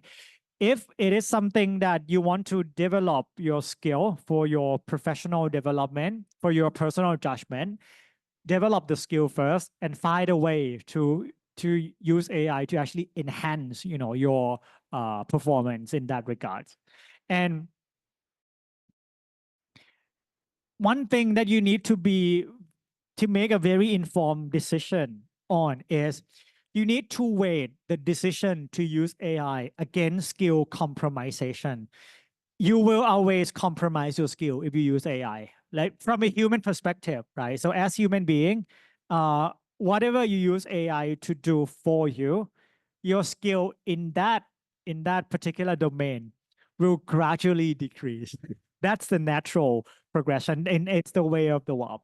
And this is my personal experience. I mean, I've been teaching IELTS for 10 years, teaching IELTS writing. One very big part of teaching IELTS is to write model answer for your students, right? So you have to write model answer for the student to be able to show them that, okay, this is the best way. After the arrival of ChatGPT, I use ChatGPT to help me a lot with writing model answer. Like I asked ChatGPT to write model answer and I edit the model answer written by ChatGPT. And I did my own experiment like a few weeks ago, that I went back to write model answer by myself without ChatGPT, and I struggle. And I struggle to write a really good model answer, really. And this is from the perspective of someone who is really active in writing research, in writing books and writing papers. I still struggle, really. So that means my writing skill is compromised already because the use of ChatGPT, right? So that's a question to you, that whatever you want to use whatever you want to use generative AI with, make sure that it's not really highly matter to you, right? And then your skill would not be compromised. I would like to close my talk with some,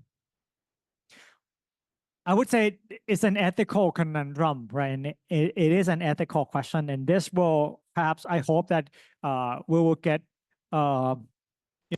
some insight from you as well. So this is the question for you to start thinking about, okay? As teachers, and for people from all over the world as well.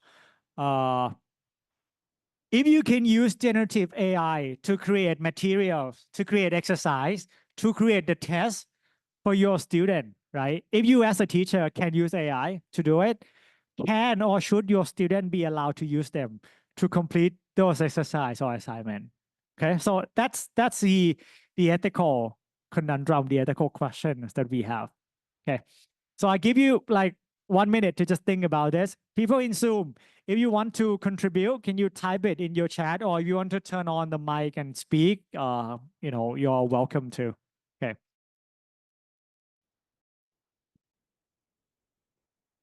Let me read the question again, right? So if you can use generative AI to create material, exercises, tests, and so on, can or should your student be allowed to use them to complete those exercise and assignment, right? And as I mentioned, this is the ethical conundrum that people have been talking about in the past 6 months with regards to the prevalence of generative AI. Okay. Any thoughts on this? So if you as a teacher can use AI to create materials, to create sentence, to create assignment, tests, should your student be allowed to use it or not? Okay. Yes, why? Yeah. Yes, I think perhaps we need this. Yeah. Okay. Hello. Yeah. Okay, so we are now in IR 4.0. I'm not sure if you're familiar with the Industrial Revolution 4.0. So basically, we are living with machines. It's like a combination of the physical world and the cyberspace. So we cannot take this thing out from our students. So we have to embrace it as an educator, that these students, they live with these new technologies, or we call it key technologies, to help them, with the task. But of course, there are limitations that you need to set before you let them use this with this particular task. In my like classroom setting, we do have this kind of technologies that I allow them to use, explore in the right way. For example, like making a story or a writing task. So if we are going to focus on conjunctions, for example, they might come up. I have guide questions for them to to be able to come up with a writing. Then they use this technology for them to like organize their thoughts in words. But then they will have to connect it with using the conjunctions by themselves. They have to they have a certain time where they can use this technology, and then after a certain time given, they will have to do it by themselves. So like, yeah, at least like we are integrating key technologies in the Right. process. Also with the video task, like we have video projects, video Right. presentations. They are making PowerPoints presentations. Right. So they are making Canva, using Canva, to give presentations. So with this, it's like integrating 4 skills using also key technologies to help them. Right. Okay. Thank you. Thank you for your insights. Any other thoughts that anybody would like to share? So, I mean, is it a yes or a no question then? So, yeah, please. Yes, I think I allow my student to use the AI. However, as a teacher, we have to coaching. Mhm. So we have to coaching the student about the details. So as you mentioned earlier, the AI can recheck about the gamma and everything about the structures, and the teacher have to coach and teach them about the ideas of the passage of the writing. Thank you. Right. Okay. So students should be allowed to use it, but at least teacher should involve in the process, right? Okay. Yeah, Miguel, please. Good morning to everyone. So, Well, yeah. answering the question, I think when teachers use AI to create material, they are using it as a tool to support their teaching and make the job more efficient. But when students use AI to complete the assignments, they might not be learning and understanding the material themselves. They are just getting the right answers. They are not giving the chance themselves to do mistakes. So I like to think about it like learning to ride a bike. For example, if someone else ride the bike for me, I will never learn how to balance myself and how to ride the bike. But Right. if I practice and if I ride myself with some guidance, for example, of my parent, of some support of my friends, I get the ability to ride the bike eventually. So I don't think students shouldn't use AI because it's a great tool, but the way they use should be with ethics, obviously. Right. Okay. Thank you. Yeah. Thank you. Yeah. I agree. I agree. I think the ethical and the right way to use it is important. So we have a lot of answer here. So teacher to use chatbots with their assistant where students are required to create those materials. And if students use AI, just copy and paste, then learning of student would be compromised. Yes, I agree. Students should not be allowed to use AI for assignment because it will steal their creativity and productivity. And by the often use of AI, they will be highly dependent on AI and become lazy. I mean, a student will not use his own mind to create something when he knows and so on. Okay, blah, blah. Yeah, that's right. I totally agree with you, Side. Yes, right. Okay. In my opinion, a student can use them in some parts of practicing. However, we can create the activities that allow them to use technology, blended them with the creativity and perspective. And okay. Okay. Look. All right. So who else raising your hand now? I haven't seen any.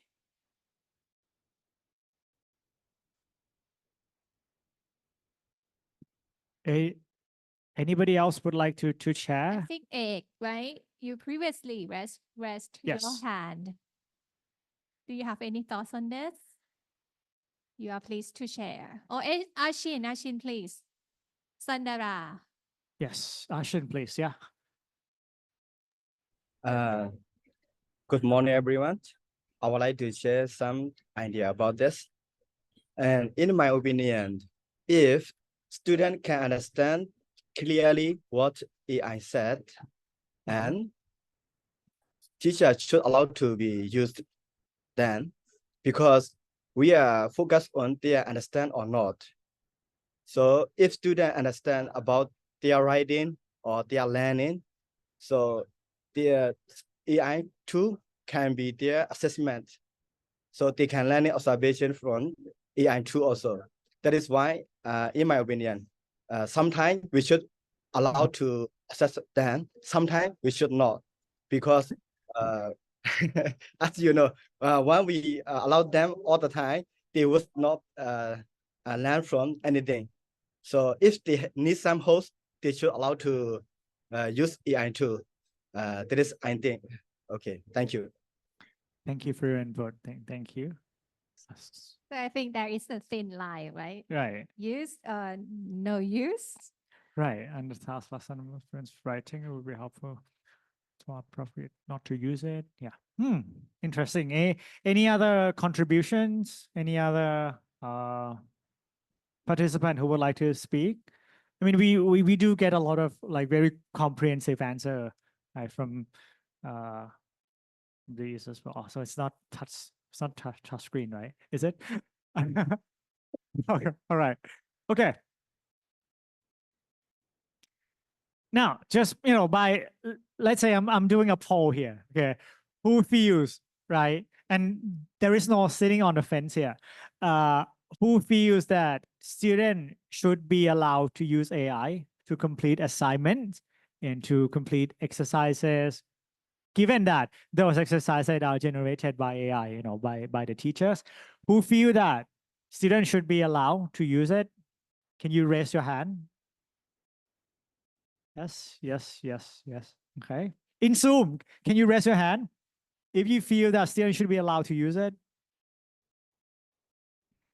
Yeah. Yeah. Yeah. So Right. many of you. Oh, Nice. interesting. Interesting. Yeah. So I would generally assume that the rest would be no. Yeah. I mean, as I mentioned earlier, this is what we call an ethical conundrum. It's a very complex issue, right? And to be honest, I don't have the answer for you, right? I really don't, really. Yeah. AI. Do I? Yeah. Do you allow them to use AI with your assignments? Yeah, that's a really interesting. I don't now. Yeah, Now. I still don't. No, no because I did allow it before, but it did not actually work for me. Because I mean, I allow students to use AI to write assignment for me, right? I think at the beginning of 2023. What I did with that trial was I allowed them to use generative AI to help, but I did oral examination for them. So they have to explain their writing. Most of them could not. Most of them were not able to at least match the level of their writing in terms of explanation. And it's not even in English. I asked them to explain in Thai what they wrote. And they could not really do it as well as their writing. So I felt something is wrong. Something was actually wrong with that. So for learning purposes, I don't allow them to use it. For their personal use of, like learning something that they wanted to learn for convenient reason, yes, you can actually use it, but not really to learn something, right? But, and this is my personal thoughts on AI. AIs improve a lot of learning efficiency, but not learning effectiveness. And you need to be able to distinguish between efficiency and effectiveness, right? Because efficiency is doing something fast and finish something. With effectiveness is you learn something and you actually learn it and you are able to apply it in different contexts, in different domains, right? AI can do efficiency, can improve efficiency. I'm not sure if AI can improve effectiveness of the learnings, right? Right. And I think it's the other things that I would like to finish it off is perhaps this is just my imagination, really. As a teacher, I think in the future, we would need to be able to perhaps create one type of assignment, let's say one type of assignment, one type of exercise that will be AI free, right? So this exercise, you cannot use AI. You will also be able to create a different type of assignment and exercise that, okay, this is AI oriented. You can use AI to complete this, but this you cannot. And you assess different things, right? You assess different skills, right, in those assignments. And I think that's also possible as well. So it's more like a hybrid model of test creation. Just, okay, if you want to assess this kind of skill, is AI free. If you want to assess this kind of skill, is perhaps, like AI assisted would be allowed, right? Okay, so yes, so I think I don't have any other comments. So let me finish my presentation today. And I mean, if you have any, this is my website, digitalelt.org, where I have a lot about resources about technologies here. And then if you have any questions, feel free to email me. And I mean, this slide will be made available for you. And I think the organizer will upload it to your Moodles and so on. Okay. So do we have like 5 minutes for Q&A? Yes, we do. Yes, we do. Yeah, okay.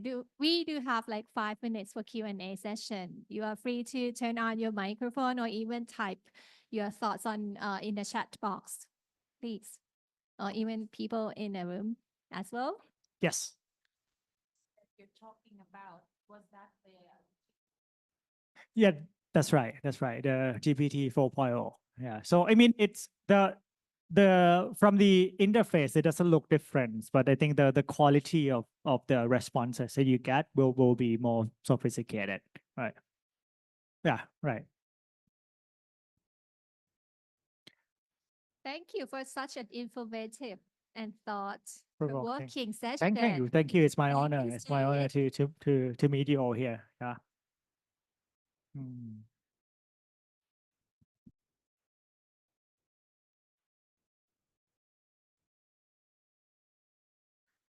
I know it's really early for a certain area. Right. And it's really late for certain areas, right? people.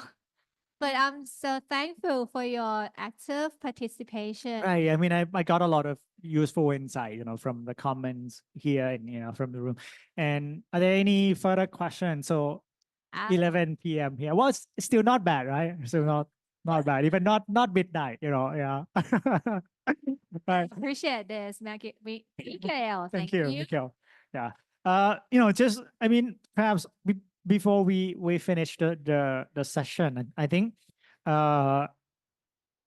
everybody is talking about AI now. I think one thing that I would like to leave you is the thought that after all we are human, right? And I think now, whether we admit it or not, we are in the crisis of what we call teacher well-being, right? Because I mean, because we are so surrounded by technologies, right? We don't really know what we are doing. We get distracted easily and things like that, And with AI, just it sort of prompted us to become more technology oriented, right? So I think one of the things that we need to be looking way forward is to improve well-being and to draw the line of the digital and non-digital life, because that's how we as species will survive really in the futures. And I think we need to start really thinking about that now. Thank you. Thank you. Okay. I think if we have no question, I think it's a good time for us to take a photo together. Yes. What about we have to have like 2 cameras here? So all of us will be in front of the front camera. And then we took a photo. Our PR IT man will help us. So the person or people who were on Zoom could, if you would like to be in the same frame with us, just open your camera and take a photo now. Yeah. So which camera, PR or PM? This one, right? This one, yeah. Yeah, that's one. So just feel free to turn on your camera. You can move so that people are in a frame. Just have a quick, nice photo together.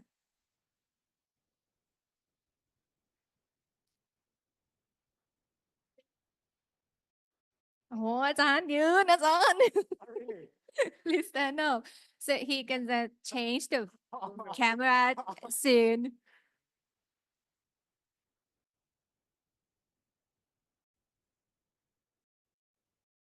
เดี๋ยวเปลี่ยนกล้องเนาะ เดี๋ยวเปลี่ยนกล้องแล้วดูว่ามีทุกคนหรือเปล่า So เดี๋ยว should we like ปิดอันนี้ไหม จะได้เห็นทุกคน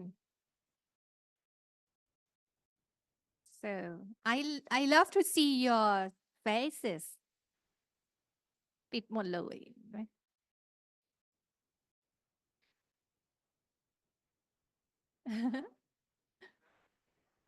Wow. Okay, we should look at that camera, right? So anyone, could you like turn on your camera if you feel comfortable, so we can like take a many shot we have.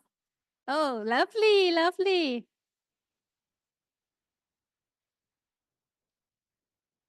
ใครนับดี Who's gonna count? พี่ออน Okay นะ So everybody here, once I count 1, 2, 3, look at that camera, okay? 1, 2, 3.